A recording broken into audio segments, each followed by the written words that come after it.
Pod Save the World is brought to you by Motif. Most of you probably recycle. California, they will literally run you out of the state if you don't, and you have to compost, just FYI. You turn off the lights, you turn on the heat, and you can buy certain brands because you want to make sure that jacket wasn't made by a 9-year-old for a few pennies. You're doing all the right things when it comes to spending, but what are you doing about your investing, guys? I'm about to use Motif. I'll tell you that much. Hell yeah, you are. I need to save.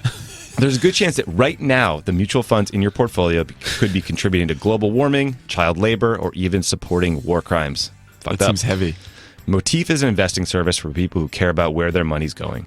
They just launched Motif Impact, which is the first automated portfolio that aligns your investment goals with your personal values, all without compromising financial returns. And they do it for the price of a monthly music subscription. Is it possible that I could do good and do well? If you don't want your money buried in some indecipherable fund chosen by people who don't know you or your values, go to Motif. To learn more, go to motif.com/crooked today. It only takes 2 minutes to set up a portfolio, and your first month is totally free. I should eat out less and then save. Yes, we all should.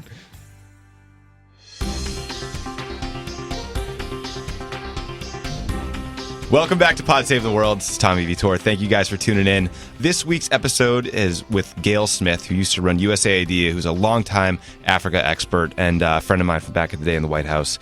We spent a lot of time together working on Sudan when I was on the NSC, so I had her on to check back in and figure out what's going on there because the news out of the region is grim. There's a famine, there's a potential civil war, and a lot of problems. But the good news is that there are concrete ways to get involved. So listen, we'll talk through all of it, and appreciate you guys joining. All right, I am on the line with Gayle Smith. Gayle was the administrator for USAID, the United States Agency for International Development. She was a special assistant to President Obama and senior director for development and democracy on the National Security Council. She spent 20 years in Africa, specifically Ethiopia, Sudan, and Kenya, as a freelance journalist and working for NGOs, and is the co-founder of the Enough Project to End Genocide. Gayle, thank you so much for joining today. It's a pleasure, Tommy. There are a lot of things I'd love to talk about with you, but I was hoping we could start with Sudan because, you know, that's where you and I really got to know each other, was back in 2009 and 2010. We were both in literally hundreds of hours of Situation Room meetings about Sudan. And the genesis of this interview was there was a March 4th New York Times story by Jeffrey Gettleman about how South Sudan is in big trouble. So it might make sense to start at the beginning. People listening may have heard of Darfur and Sudan, but I was hoping you could talk a bit about the origins of the war in Darfur and when you personally started working on these issues. Sure. And let me go way back for a second, because I think sometimes it's confusing for people. There's Sudan and South Sudan. And in the beginning, there was just Sudan. It was a country a third the size of the United States. Mm-hmm. South Sudan became independent a few years ago.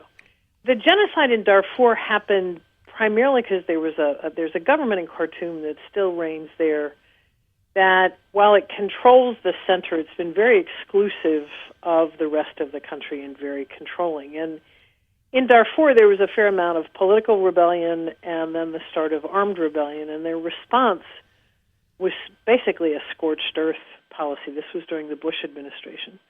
And there were photographs of villages burnt to the ground, hundreds of thousands of people on the move, thousands of people killed. And the Bush administration did an investigation and determined that it was, in fact, genocide, that it was an attempt to basically wipe out the people of Darfur. So that gave rise to a great deal of attention to Sudan, and importantly among Americans. Mm-hmm. A lot of students, a lot of faith-based organizations, and a lot of activists across the country got very, very active around Darfur. You and I were together locked in a windowless room in the White House for hours and hours and hours on end as we grappled with what is our policy towards Sudan. Mm-hmm. You had President Bashir, who'd been indicted by the International Criminal Court, the United States, previous administration, but the United States had declared it was a genocide. How do you deal with a government like that? Do you have any engagement at all? Do you try to put pressure on them? Do you try to entice them? And at that point, South Sudan was bubbling because they were going through the implementation of a peace agreement that was achieved during the Bush administration. So we kind of had, how do you deal with Sudan, this big country with a track record of genocide and grotesque human rights violations, and then how do we deal with the implementation of this peace agreement? And the implementation was fairly shaky even then. Yeah, right. So the Bush administration, to their great credit, right, helped broker the Comprehensive Peace Agreement, a very poorly named but very important deal that helps sort of create a pathway to peace in Sudan, right? And the final step of that agreement occurred in January of 2011, which was squarely in the middle of President Obama's first term, when about 4 million residents of South Sudan voted to establish a new country called South Sudan. So we were debating how to incentivize this process and prevent more violence. I think even Obama's biggest critics on Sudan would concede that this was an example of the power of diplomacy and the power of continued pressure, even against someone like Omar Bashir, who is a genocidal warlord. That's what you could talk about, that policy debate, why it was so contentious, and maybe why you think it was ultimately successful. I think it was contentious for a couple reasons, and I think one was there are those who believed, and I think there's validity to this view, that even though it's a murderous regime, if you look at where Khartoum is, it's right in the center of East Africa and the Horn of Africa. It's in a very strategic location, and they claimed continuously that they wanted to cooperate on counterterrorism. So how do you reconcile those two things? That you've got one of the worst human rights abusers on the planet, but who wants to cooperate on counterterrorism and is in a neighborhood where that's very important. So that was one area of tension.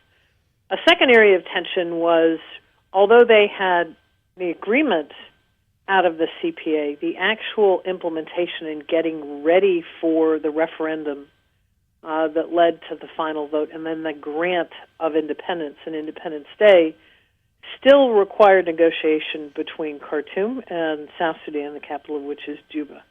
And that was very tricky because Khartoum was, quite frankly, slow-rolling some of the things that needed to happen. So there was a lot of effort on our part to engage both Khartoum and Juba to make sure the thing didn't fall off the rails before South Sudan got fully to independence. And it was contentious because you're dealing with a murderous regime on one end, and there are some people who would argue we shouldn't have had any dealings with them at all. Mm-hmm. The problem is if we had had no dealings at all, our ability to affect the implementation would have been undercut. Right. I mean, this show has an explicit rating, which is unusual for a 45-minute discussion of foreign policy, but it's useful for situations like this because Omar Bashir is a genocidal piece of shit, right? I mean, no one wanted to deal with that individual. And frankly, that's not an entirely novel... Like, he is, I believe, the only head of state accused of genocide and crimes against humanity who's currently in power. But it's not a novel problem in that you have to deal with a very, very flawed, maybe even evil partner. And I think people at home are probably wondering, why do we have to work with this guy? What is that like? Why can't we throw him overboard? Well, I mean, there's what we did give him and what we didn't give him. And I think what we did was to engage, and importantly, we did not engage President Bashir. He's an indicted war criminal. Mm-hmm. We engaged members of his government. And we engaged them, I think, for two reasons. One was on the matter of South Sudan, because there was no way to maximize our effectiveness on getting South Sudan over the finish line without talking to anybody in Khartoum. You just couldn't do it. You'd proceed with one arm tied behind your back. The other reason was to see whether we could affect any change on the part of Khartoum. Now, they often wanted us to give them a lot. They said, well, if you normalize relations, then we'll stop doing all these bad things. Our posture was rather the reverse, is show me the money and put something serious on the table in terms of your willingness to show any sign of change, and then maybe we'll talk. Mm-hmm. And that went on for a long time, quite a long time. Right. I guess the reason I emailed you the other morning out of the blue was we were all in all these conversations, 2009, 2010, the sit room, and a lot of them were led by Dennis McDonough, who then was not the chief of staff or deputy national security advisor, but he was still sort of someone the president asked, like, hey, you got to figure this out, really focus on this. Yeah. But in those conversations, I always felt like the South Sudanese were the good guys, right? We were always talking about Salva Kiir, who is the president of South Sudan, as someone who could really help affect positive change. But now you see South Sudan is targeting civilians in the same way Bashir did. I read that 100,000 people face immediate starvation. Another million are on the brink of starvation. So my question is, what the hell happened? Did we take our eye off the ball? Yeah, it's as bad as you say. And think about this. Over the last 8 months, 1.8 million people have fled as refugees. Jesus. And we talk about refugee crises all over the world. Here is a whopper that doesn't really get that much attention. I think there are a couple things, and I think one of these has been true about South Sudan since the war started, the war between South Sudan and the government in Khartoum, was that the cause of the people of South Sudan, I think, was one that rightly attracted many people. This is a part of the world that was poor to begin with, but the South Sudanese were so oppressed and disenfranchised historically. There were deliberate efforts by successive regimes in Khartoum to ensure that the South didn't develop. And that became even more potent when it was discovered that the country had oil and all of it was in the South. Right. So it was desperately poor and deliberately underdeveloped. And their argument and their cause was for self-determination, was to have the right to vote on whether they wanted to be part of Sudan or an independent state called South Sudan. So it was a good cause, and I think politically a very supportable cause. And by contrast, quite frankly, and it's very easy to fall into who's the good guy, who's the bad guy. Mm-hmm. The South Sudanese were both the underdogs and by comparison the good guys. I think what happened, I think there are a couple things. And I think there was a warning sign. I mean, in fairness, throughout the war, I was, as you said, I was a reporter many, many years ago, before I even met you, Tommy. Mm-hmm. And I covered a lot of movements in that part of the world in the Horn of Africa, including the movement that gave rise to the government of South Sudan, the Sudan People's Liberation Army. But I covered 10 or 12. There were wars all over the continent, or all over the region at the time. One of the questions I asked myself as I was looking at these movements is, are they fighting the status quo, or are they fighting the status quo and building an alternative at the same time? Mm-hmm. And some of the movements in the region were building an alternative at the same time. They were fighting an enemy, but they were building clinics or building schools. The SPLA kept making the argument that we need to defeat the enemy and get our independence, and then we'll build schools and we'll build clinics and we'll do this and we'll do that. And I think that was a warning sign. It was also a movement and a war that was characterized by massive, violent, bloody factionalism. So there were some warning signs. I think the other thing is, I think there was an underestimation, and I would say on my part as well, of, we hear this phrase, fragile state. It's becoming a more common term these days. And I think there was an underestimation of just how fragile and weak something called the South Sudanese state was. Mm-hmm. There wasn't one. There wasn't a cadre of people with the skills needed to run a government. There were not and still are not institutions that could have provided the forum for resolving disputes. There were guns everywhere and a history of decisions being made at the point of a gun. So it was quite vulnerable to what happened in 2013, which is a breakdown and a fight within the movement that has since exploded and bled all over the country in a way that is unimaginable, and one where I think we find today, I have never seen people who describe themselves as leaders be less concerned about the plight of their people than in South Sudan. It's horrible. Yeah, I mean, that dovetails with some analysis I've read from our friend John Prendergast from the Enough Project that points the finger squarely at corruption. South Sudan becomes a nation, these new officials finally get power, and then they feel like it's their turn to feed off of the government largesse. And I'm wondering, do you agree with that assessment? And what can we do? I remember during that process, we were doing everything possible just to get to a referendum, to get to a vote, to get to independence. How can we do more to prevent corruption?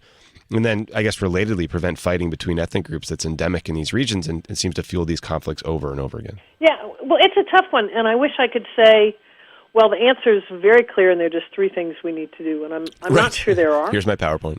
Right. I've got a nice slide deck here that will lay everything out, and it's really, really easy. Because, as I said, there aren't really any institutions, and there's not this core of people who are ready and have the skills needed. I think, and I think the other thing is that one of the things we did learn is we did quite a lot to help South Sudan once it became independent. On the assistance front, on the development front, on trying to get private investors in, and that wasn't sufficient either. And the moral of that story is unless there's the political will, even in part at the center, you're not going to see the kind of gains that we had all hoped for. Mm-hmm. I think, frankly, the first thing we need to do, and this is far from satisfactory, but is make sure that the international humanitarian response is sustained. And that's hard. This is one of the most complex operations in the world at a time when we've got Syria and Iraq and Somalia and complex humanitarian operations all over the place. It's very dangerous, and it's extremely expensive. Right. None of the parties want to give access to humanitarian, so there's an over-reliance on delivering food by air, for example, which is the opposite of efficient. Mm-hmm. The demands and the needs are enormous. The dangers are high. There are a handful of really solid humanitarian organizations in there that intend to continue as long as they can. I think there's a danger that funding will decline and that literally millions of people who are dependent on the outside world will be totally abandoned. So I think that's the first thing that we've got to do.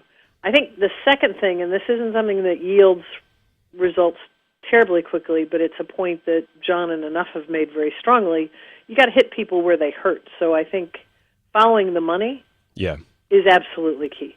It's a good policy measure, and even though it's a very poor country, it's amazing what people who don't care about their people will do and can do to find whatever assets exist. So sanction these leaders, sanction their relatives, prevent them from flowing money out of the country. I think part of it is where possible moving on the money, seeing where assets can be frozen. I think, something like a travel ban, which you, I'm sure, recall the number of times that phrase came up in meetings, simply means that these officials and their relatives cannot travel to whatever country signs on to a travel ban. Right. That's not a bad incentive. Yeah. Because a lot of these people want to be able to get out of the country for medical care or shopping, or they've got kids in school overseas. Yeah. So I think those kinds of pressures are absolutely necessary. It was always remarkable. I talked about this with Jake Sullivan a little bit. It's amazing how many name your foreign country official is upset about not being able to go to London to purchase the latest, $5,000 item. So, absolutely. Along the lines of sanctions, I genuinely don't know the answer. Why did the Obama administration remove sanctions from Sudan in the last 6 months of the administration? Was that a mistake? Because I saw a lot of groups were highly critical of that decision. No, I don't think it was a mistake. I think it was a tough policy call. But I think the issue at the time was I'll tell you how long this has been going on. The Bashir government came into power in 1989. When I left the Clinton administration, where I was the senior director for Africa on the National Security Council staff, in January of 2001, some of the last meetings I recall were meetings about Sudan and working the equivalent of a roadmap with Khartoum. They kept saying, we want better relations, we'll act right. We kept saying, okay, do these 5 things, and if you do this, that'll happen. If you do that, that'll happen. It didn't work, but the point is this notion of trying to get Khartoum on the right side of history had been going on for decades. What we ultimately did, they made another push to normalize relations, and you got to think about what's going on in that region right now. You have Somalia, which, despite the violence, has actually made slowly incremental progress. You have South Sudan, which is swirling down a vortex and taking millions of people with it, but threatens great instability for the region. You've got Ethiopia, you've got Eritrea, which is a kind of wild card up there. You've got what's going on in Egypt. So the notion that Khartoum was saying, all right, we want to act right, and by the way, on counterterrorism, they were, and I imagine still are, an important partner on that front. Right.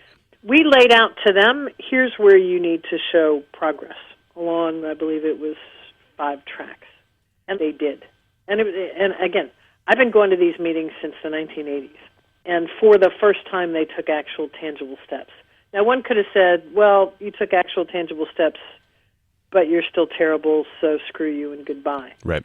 What we did is lifted, but with the requirement that there be a written report to the president, signed off by the president, confirming that progress was sustained.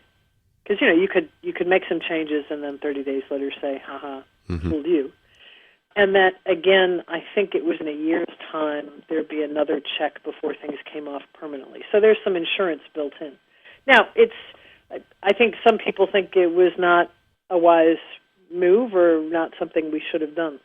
That's a fair point. The flip side of that argument is we had been trying to get change out of Khartoum through pretty much exclusively pressure since 1989, and nothing had changed. Mm-hmm. So the thought was, well, maybe this will do something, but given their nature, let's build in some safeguards to make sure it doesn't backfire. Got it. So last question on this subject. You're right that I think a lot of people raised awareness about Darfur, cared deeply, supported organizations doing good work.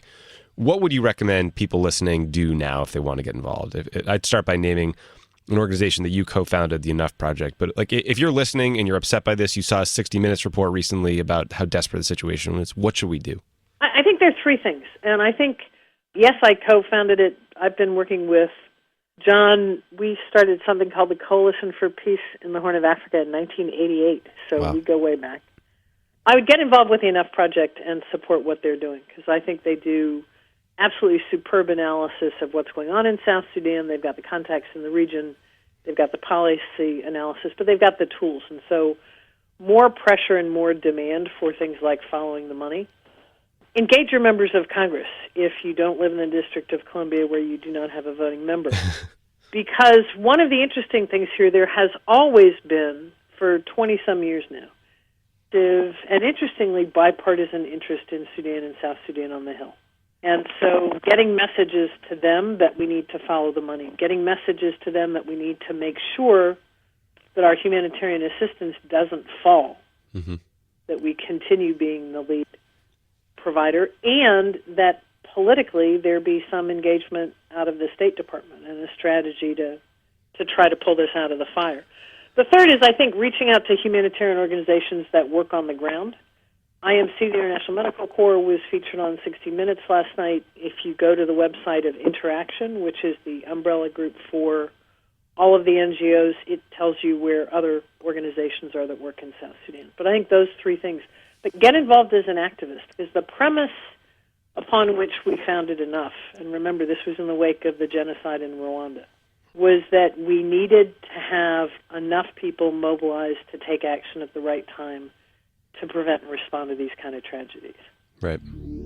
You're geeking out with me on Pod Save the World. More on the way. Pod Save the World is brought to you by ZipRecruiter. Are you hiring? Yes. Yes. Do you know where to post your job to find the best candidates? No. Still not. I Posting- should listen to this ad once. You should. Posting your job in one place isn't enough to find quality candidates. If you want to find the perfect hire, you need to post your job in all the top job sites, and now you can. With ZipRecruiter.com, you can post your job to 200-plus job sites, including social media networks like Facebook and Twitter, all with a single click. I hear Reince Priebus has his resume up there just in case. Just in case. Yeah. Updating his LinkedIn. Find candidates in any city or industry nationwide. Just post once and watch your qualified candidates roll into ZipRecruiter's easy-to-use interface. Former White House Chief of Staff. That's what it says at the top. No juggling emails or calls to your office. Quickly screen candidates, rate them, and hire the right person fast. Find out today why ZipRecruiter has been used by Fortune 100 companies and thousands of small and medium-sized businesses. And right now, my listeners can post jobs on ZipRecruiter for free by going to ZipRecruiter.com/pod. That's ZipRecruiter.com/pod. One more time to try for free, go to ZipRecruiter.com/pod. Pod Save the World is also brought to you by Blue Apron. Not all ingredients are created equal, guys. Fresh, high-quality ingredients make a real difference, so it's important to know where your food comes from. For less than $10 per person per meal, Blue Apron delivers seasonal recipes along with pre-portioned ingredients to make delicious, home-cooked meals. Choose from a variety of new recipes each week, or let Blue Apron's culinary team surprise you. Recipes are not repeated within a year, so you'll never get bored. Customize your recipes each week based on your preferences. Blue Apron has several delivery options, so you can choose what fits your needs. There's no weekly commitment, so you can get deliveries when you want them. I've done it. It's convenient. It's fun to do. Give it a shot. Each meal comes with a step-by-step, easy-to-follow recipe card and pre-portioned ingredients that can be prepared in 40 minutes or less. Guaranteed.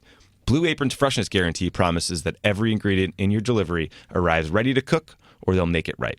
Check out this week's menu and get your first 3 meals free with free shipping by going to blueapron.com/crookedworld. Do you think you can make a chicken parmesan sometimes? You definitely can. You can have Paul Ryan and Steve Bannon and the whole gang over and talk about how you're going to cut poor people off of Medicaid. You will love how good it feels and tastes to create incredible home-cooked meals with Blue Apron, so don't wait. That's blueapron.com/crookedworld. Blue Apron, a better way to cook.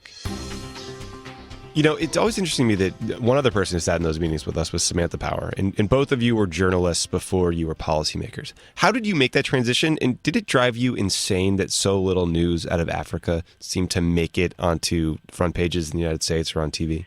Yeah, I mean, look, I made the transition by accident, because I was a reporter for a long time. As a reporter, I spent a lot of time in parts of East Africa where very few journalists had spent time, which was behind the lines in wars in South Sudan, but also in Eritrea and in northern Ethiopia. Big famine hit in 84, 85. I began to work with a number of NGOs. So that was kind of a migration. And I ended up going into the Clinton administration. They reached out to me and said, your name's been given to us by a number of people, and would you be interested in working for the administration? They offered me, the first job they offered me was in Washington. I said no. Right. They wanted me to go to policy planning in state, and I said, no, I'll just write papers, and you'll think they're interesting, but nobody will do anything. So my first job was in the field, and then I joined the NSC. I think, look, it bothered me when I was in Africa that there was so little coverage of Africa, and the tendency, and I think it's still true, there was a lot of coverage when there was a crisis, and the more dramatic the crisis, the more extensive the coverage, or to do a really interesting feature piece about burial rituals in Kenya. And I am all for educating the American public about different cultures, but there was no coverage of Africa that was covering Africa like you might cover any other part of the world. Yes. Right? Like it's a real part of the world where, yes, you've got South Sudan, you've got the Central African Republic, but you've also got some of the greatest and sustained growth rates in the world. You've got the greatest gains in the world in changes in extreme poverty or in maternal child health. You've got a continent that increasingly votes as a bloc in international fora. So it's somewhere between 20 and 25% of the votes on a lot of international issues, and is pretty active and pretty responsible in those fora. So all those things are missed, and I think I'm still frustrated by it. It still perpetuates the notion that, Africa's hopeless. I've heard people say Africa's hopeless as a defense of the budget proposal we just saw from the Trump administration. Right. Yeah. It turns out Africa's a continent that's a political and economic powerhouse. Yeah. Some of the countries are very new. But so you mentioned that you ran the agency in charge of international development, USAID. I did. It was wonderful. You did a very good job. I was wondering if you could talk about that organization, the kinds of things you guys did and accomplished, and what Trump's proposed 29% budget cut would mean to state and USAID. Yeah, so USAID is the U.S. government's lead development agency, and interestingly, there have been times when foreign aid was a political football. That hasn't been the case for the last 10 or 15 years. There's been I think, a strong belief in its importance, and President Obama, thankfully, took a decision, and one of the things we were involved in when I was at the NSC was to really strengthen USAID, was to elevate development on par with defense and diplomacy and go get some really big stuff done. And I think we were able to do a lot. And again, it sounds like wonky and boring, but I believe in public service. I believe in learning how your government works, but also making your government work better. And one of the things I'm the most proud of is that USAID is a much, much stronger agency today than it was 8 years ago, with things like evaluation and analysis and looking at what works and reinvesting in that and getting real measurable returns. Some of those returns, there are millions of kids who are alive today because of our interventions in maternal child health. USAID had the lead in the U.S. government response to the Ebola epidemic, which, with President Obama's support, ultimately mobilized the entire world.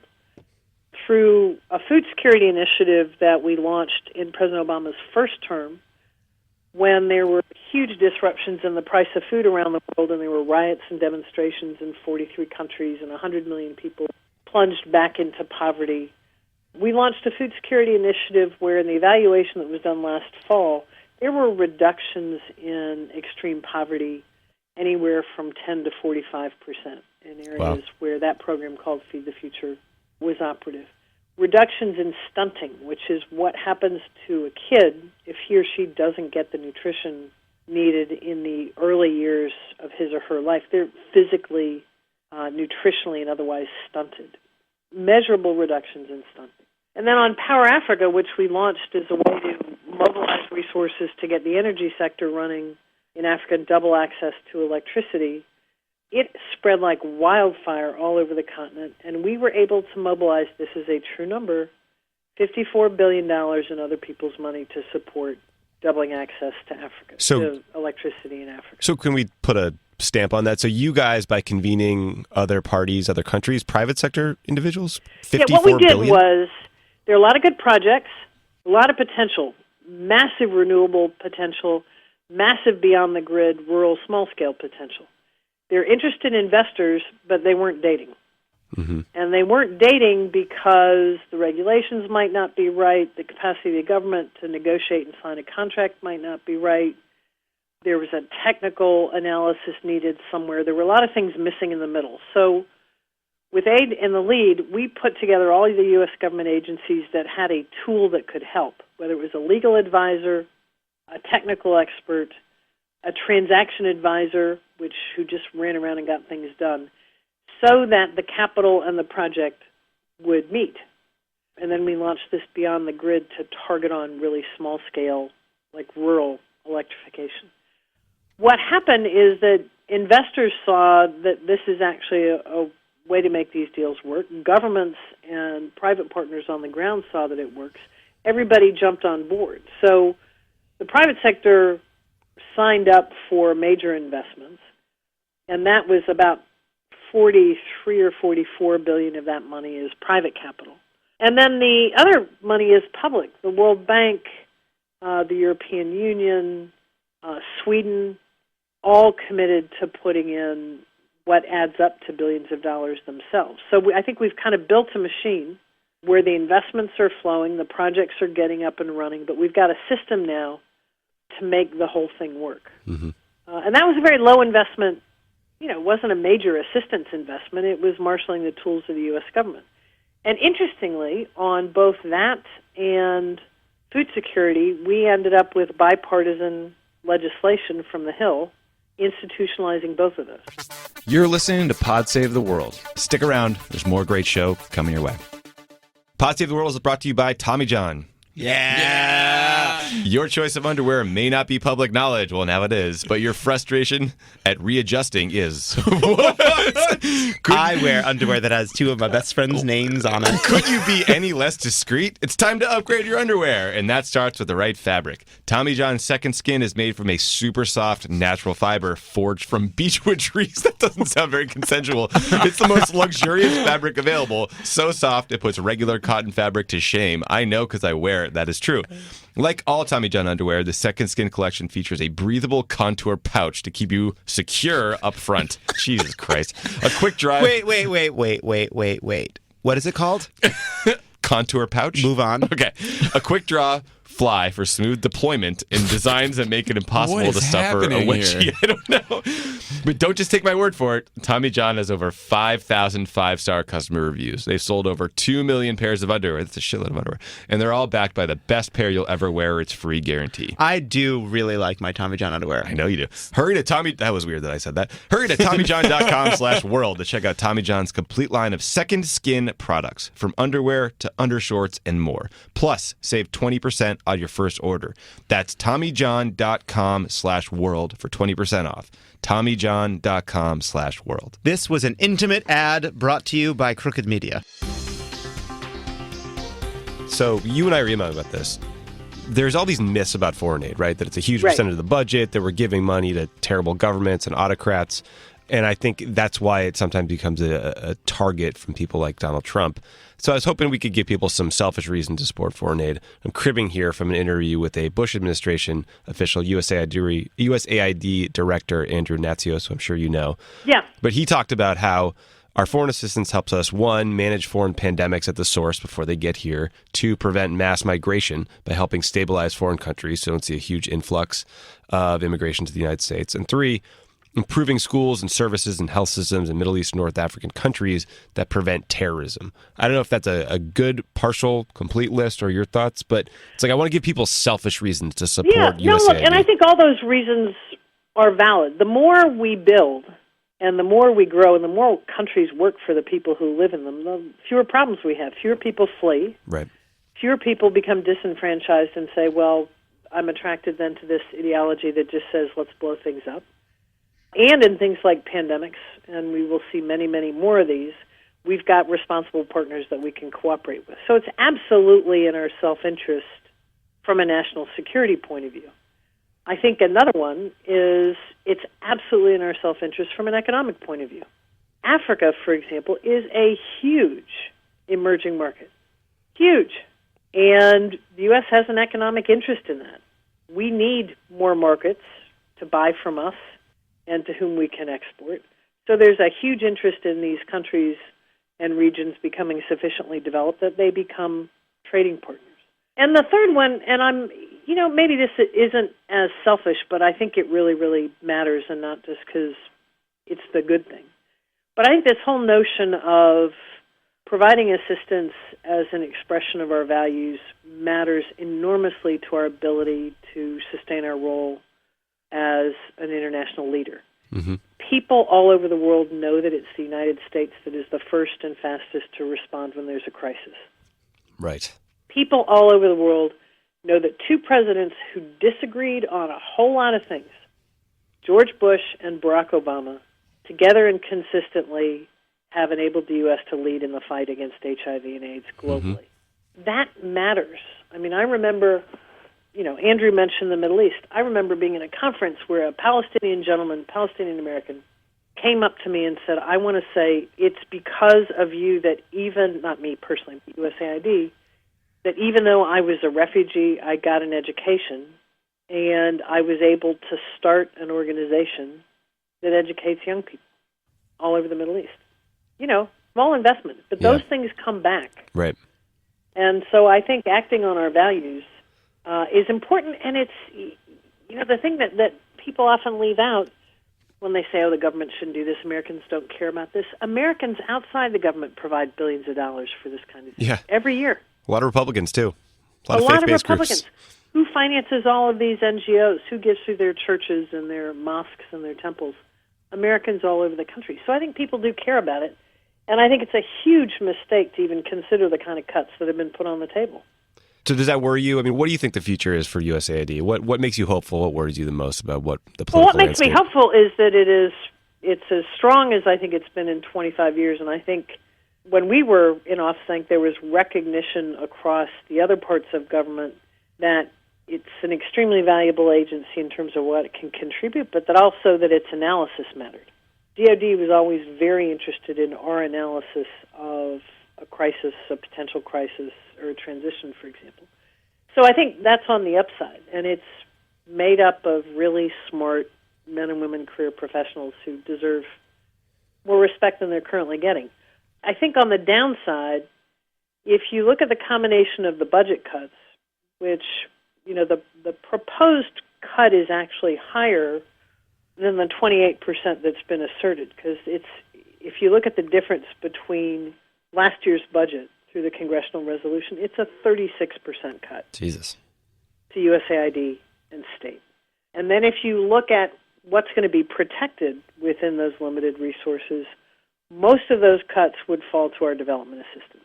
So I'm very concerned that we will basically get out of the business entirely. Yep. Of development. And then when you couple it with the executive order that came out last week that calls for the kind of reorganization of the government, I think there could be a contemplation of the kind of systematic diminution of our civilian international affairs institutions. I get that you need a strong DOD, mm-hmm. but it's not a national security budget or national security strategy if you've got a strong DOD and a very, very, very weak USAID and state. And I think the Defense Department is the first to say that. Yeah, Bob Gates, General Mattis, most when recent we Secretary of launched Defense said this. The first ever global development policy under President Obama, Bob Gates was on the stage. He was part of launching it. He was the strongest voice for having a robust capability to do effective development. Yep. And I think we just get totally out of whack if there's a way, way over-reliance on the Defense Department. That's right. Totally agree. It'll change our role in the world substantially, I think. I agree. Gayle, thank you so much for talking with me. I really appreciate it. I'm glad that you were able to put some attention on what's happening in Sudan, what's happening with these budget cuts, what it all means for people, because I think it's so important. Doesn't get enough headlines. Maybe if Donald Trump tweets about Sudan, we'll start to read about it, but fingers crossed. Well, thank you. It's nice to talk to you again, Tommy, too. And thanks for all your help back in the day. Let's hang out when I see you in D.C. next. Yeah. All right, buddy. Talk to you soon. Take care. Bye. Bye-bye. Thank you, Gayle, for coming on the show. Thank everybody for listening to Pod Save the World. Talk to you next week.